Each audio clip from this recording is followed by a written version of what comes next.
Dad has made a lot of rice videos on his channel with the Instant Pot because it's a fantastic rice cooker. Done jasmine rice, I've done basmati rice, I've done an extra rice video explaining rice cooking in the Instant Pot. Lots of rice content on this channel. One thing I haven't done is hit that and make a weird noise. No, saffron rice or yellow rice. I'm buying the regular packaged rice. You can make this from scratch if you want, but we're going with a simple old bag of rice, some water, some butter, and the Instant Pot. By the way, this is my new Instant Pot. Dad got a Baby Yoda Instant Pot at Home Goods for $80. Oh yeah.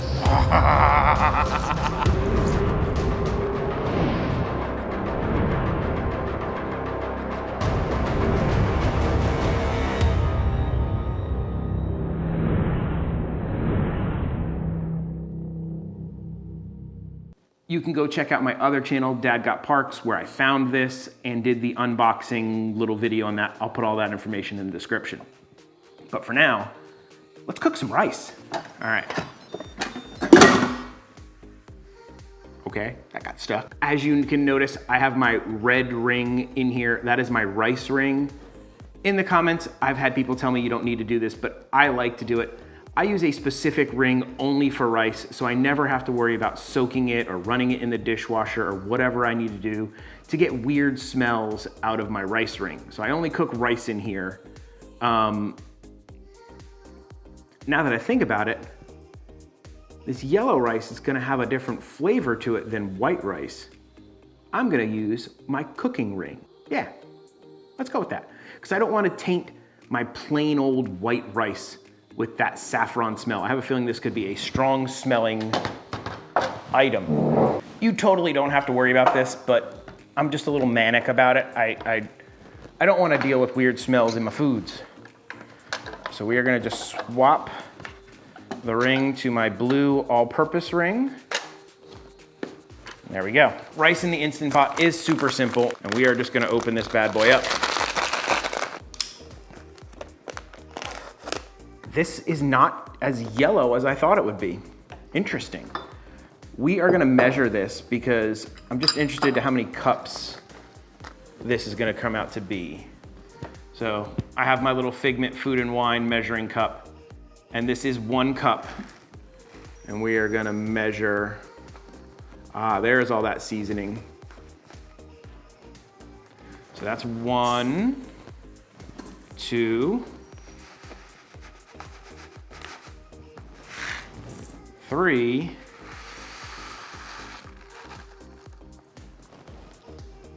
a little bit more than 3 cups. With the bagged rice, I would not recommend trying to separate it out and only doing a portion of the bag. The way the spices and everything are kind of mixed in there, you're not gonna be able to evenly distribute that. So you just gotta kind of cook a bag. So one 1-pound bag of rice, 1.5 tablespoons of butter, and then we're gonna do 3.25 cups of water.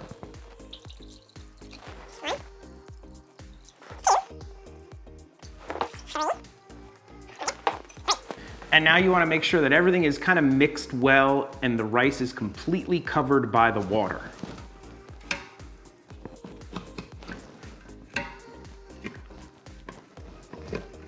And we're pretty much ready to go. We are going to put our Instant Pot lid on.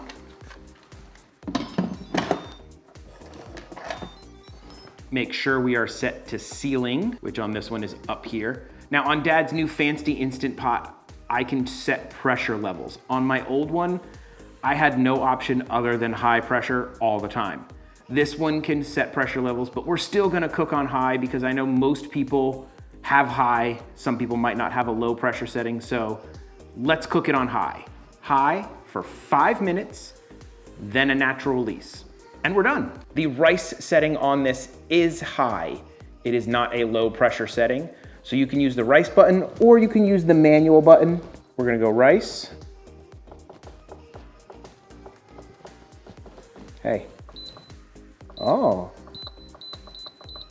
This one's different. This one will not let me pick a specific level. It only has 8, 12, or 15. So we can't use the rice setting. We're gonna have to go with the pressure cook setting. Very interesting. And set it to 5. And now we wait.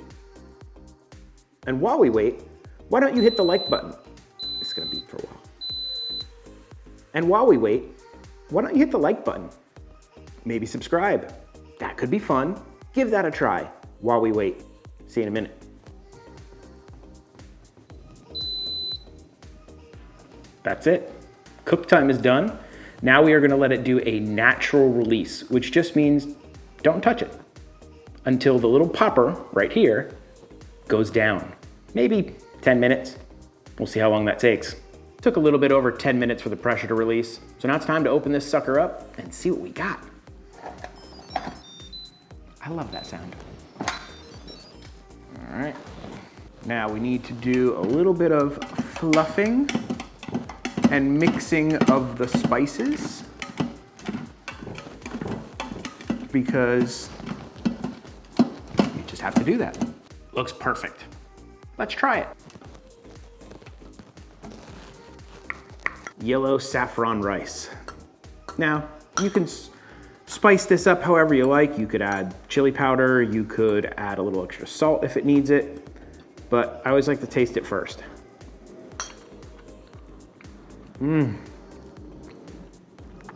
That's awesome. It's perfectly cooked.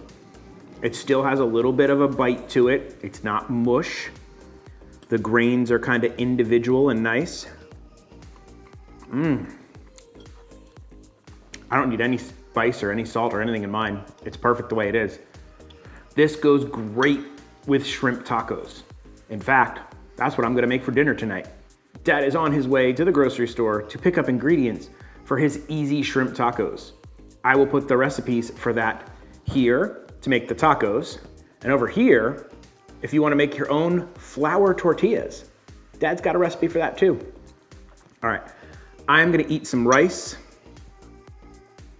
and then go to the store. You guys can go check out those videos. Dad may be on his way to the store to get ingredients to make an awesome dinner, but one thing Dad doesn't do is an outro. So that's it. Bye. Oh, so good. I told you to leave. Go, make shrimp tacos.